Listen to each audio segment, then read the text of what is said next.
Hello and welcome to the special exhibition in the hands of African American collectors, The Personal Treasures of Bernard and Shirley Kinsey. My name is Khalil Kinsey. While Artist Lane's portraits represent us very directly, Samuel Dunson's painting represents us in a symbolic way, as my parents harvest the knowledge sown by earlier generations. In fact, the collection you are about to see tells stories not only about the remarkable people who created, used, wrote, or owned these objects, but also about the journey of discovery that my family has taken to understand ourselves and our community more deeply by understanding our past. We are proud to share this story with you at the Norton Museum of Art in my father's hometown of West Palm Beach, Florida. My grandfather, Ulysses B. Kinsey, would indeed be proud. My parents lived their lives by two simple principles: to whom much is given, much is required, and to live a life of no regrets. We all want to know where we came from. One thing that my parents have realized during their many years of travel, study, and collecting African American history, is how we connect to our past. They realized that our history did not begin in slavery, but in freedom. My pops focuses on collecting historical artifacts and works by artists of the past. My mother collects works by living artists, many of whom are close friends. This cell phone tour includes 21 stops that address artworks and historical artifacts you will see. It is narrated by some of today's leading actors. Hello, this is Dennis Haysbert.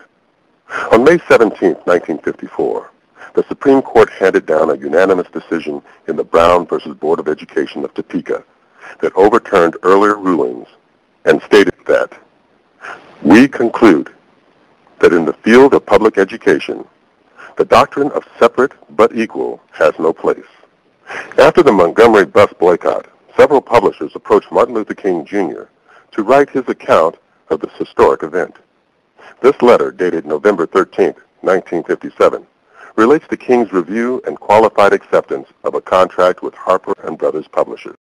One of the most important documents in the history of the United States is the Emancipation Proclamation. Although it was issued by Abraham Lincoln to the public on January 1, 1863, the date on this document indicates that the proclamation had been issued to the Union's military during the previous September. Hello, this is Angela Bassett.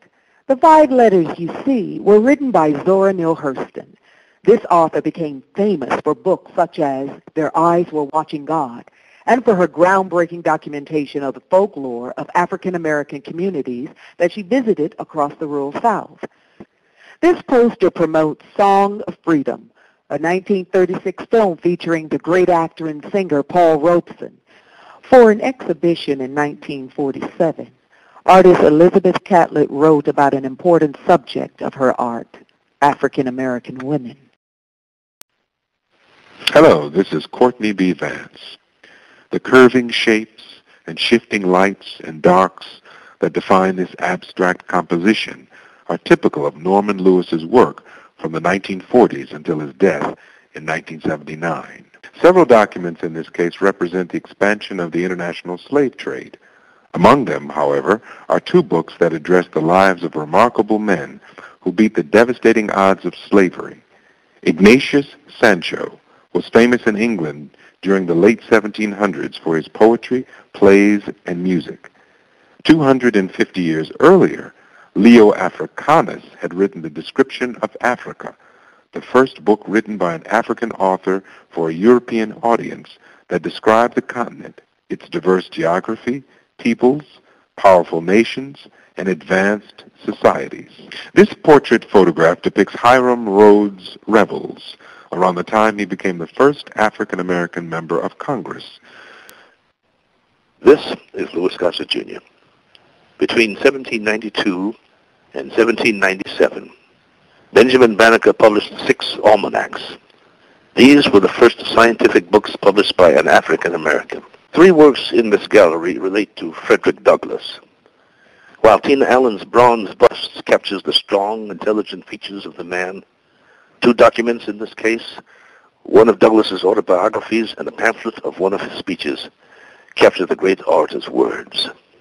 This notice from the state of North Carolina represents the repression of the Jim Crow laws that were in effect in many parts of the United States for almost 100 years.